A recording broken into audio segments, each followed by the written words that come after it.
বেলডাঙার মাটিতে ভাসে এক নতুন ইতিহাস। হারানো ইতিহাস ফিরে পায় আবারও তার মান। জানি না হুমায়ুন কবির স্যার ফিরিয়ে দিতে পারবে কি তার প্রাণ। তবে মনে রেখো, মানব জাতি আমাদেরকেও এগিয়ে আসতে হবে। আমাদের রক্ত দিয়ে হলেও ওই বাবরি মসজিদ করতে হবে। কারণ কবরে তো একদিন তোমাকেও যেতে হবে। সেখানে তোমাকে কেউ জিজ্ঞেস করবে না তুমি কি পেলে, জিজ্ঞেস করবে তুমি কি রেখে গেলে। তুমি কি রক্ষা করেছো তোমার পরিচয়? তুমি কি দাঁড়িয়েছিলে তোমার ধর্মের পাশে? মনে কি ছিল না বাবরি মসজিদ তোমাকেও গড়তে হবে? মুর্শিদাবাদ শুধু একটা নাম নয়, এটা আমাদের গর্ব করে তুলতে হবে। মনে রেখো, বাবরি মসজিদ কিন্তু আমাদের কি করতে হবে।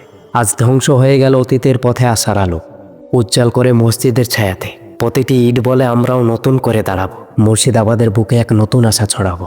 6 ডিসেম্বর আজ এই ইতিহাসে লেখা হবে।